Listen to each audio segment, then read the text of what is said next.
Hello viewers, welcome back to CSA Master Barma. এই লেকচারে আমরা the management process নিয়ে আলোচনা করব। So if you have any queries, please comment below and make sure to subscribe and press the bell icon.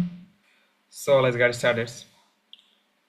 The management process তো আমরা সবাই বুঝি, কোন একটা সিস্টেম ম্যানেজ করা আর কি, কোন একটা কাজ ম্যানেজ করার যেই প্রক্রিয়াটা সেটা হচ্ছে আসলে ম্যানেজমেন্ট সিস্টেম প্রসেস।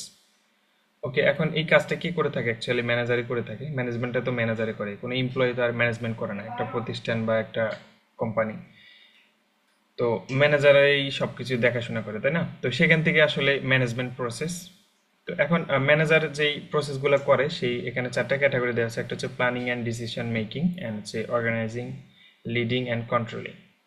এখন প্রথমে যদি আমরা আসি প্ল্যানিং এবং ডিসিশন মেকিংটা কিভাবে ম্যানেজমেন্ট প্রসেসের আন্ডারে পড়ে। তো প্ল্যানিং এবং ডিসিশন মেকিং, কোনো একটা কাজ, কোনো একটা প্রোডাক্ট যদি তারা লঞ্চ করতে চায় বা কোনো একটা সফটওয়্যার যদি তারা মেক করতে চায়, ফার্স্ট অফ অল হচ্ছে তাদের প্ল্যানিং করতে হবে এবং ডিসিশন মেকিং করতে হবে যে কোন প্ল্যান নিয়ে তারা আগাবে। আপনি তো এমন তো হইতে পারে না যে আপনি একটা প্ল্যান করলেন আর একটা নিয়ে কাজ করলেন, তাই না?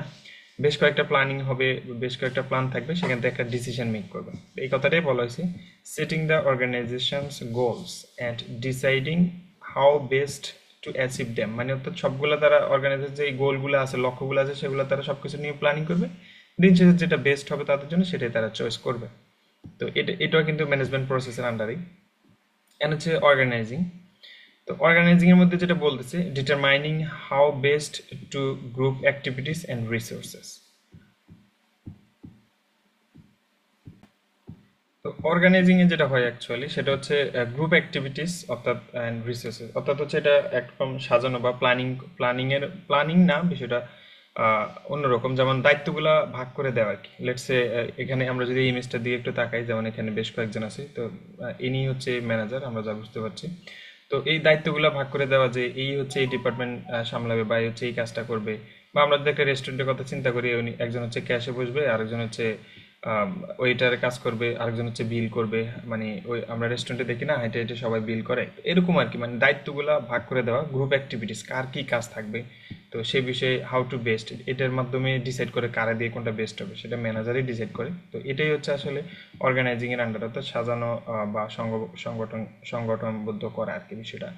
তো এটা আশা করি বুঝতে পারছেন, এটা ইজি একটা বিষয়। অ্যান্ড লিডিং এর যে বিষয়টা, লিডিং বা লিডার, সেই বিষয়টা আমরা বুঝতেছি, সেটা হচ্ছে নেতৃত্ব দেওয়া বা পরিচালনা করা সবকিছু।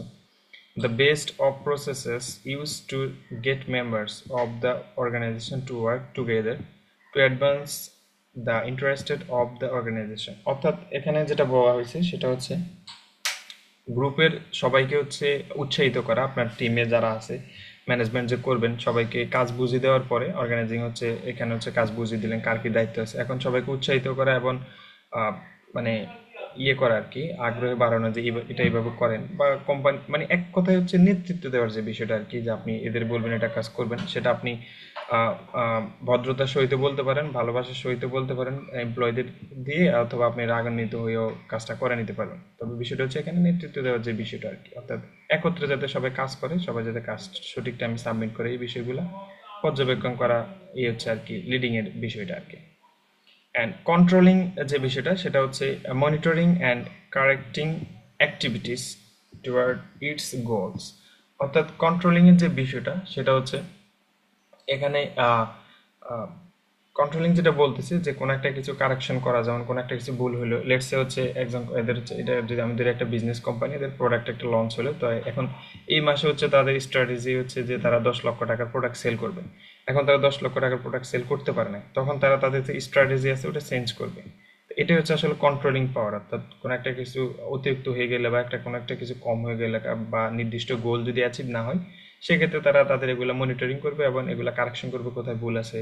তো এই যে কন্ট্রোলিংটা করবে, যে মানে আমাদের অ্যাচিভ হয় না কেন বা হইতে হলে কি করতে হবে, এই বিষয়গুলো কন্ট্রোলিং করা, অর্থাৎ নির্দিষ্ট আহ, মানে লক্ষ্যবস্তু হাসিল করাটাই হচ্ছে আর কি কন্ট্রোলিং এর আন্ডারে পড়ে।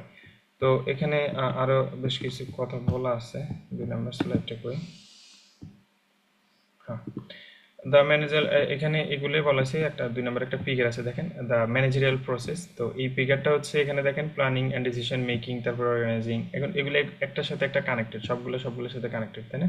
মানে একটার পর একটা ফার্স্ট অফ অল হচ্ছে প্ল্যানিং এবং ডিসিশন মেক করলো, দেন এটা সাজাইলো, সবাইকে কাজ বুঝিয়ে দিল, দেন হচ্ছে সবাই যাতে সব সঠিকভাবে কাজ করে বা একসাথে যাতে কাজ করতে পারে সেই বিষয়ে নেতৃত্ব দিলে ফাইনালি হচ্ছে তাদের গোলিং যে বিষয়টা ম্যানেজমেন্ট, যে এটা হইলো কিনা, সে হয়েছে কিনা, কাঙ্ক্ষিত ফলাফল তারা পাইলো কিনা, সেটা হচ্ছে কন্ট্রোলিং এর বিষয়টা, এখানে কারেকশন হইতে পারে। তো এই হচ্ছে টোটাল ম্যানেজমেন্ট প্রসেস, টোটাল কোন একটা বিষয় কোন একটা কিছু ম্যানেজ করা। তো এটাই ছিল আসলে ওভারঅল বিষয়, আশা করি বুঝতে পারছেন। ধন্যবাদ সবাইকে, ভালো থাকবেন, আসসালামু আলাইকুম।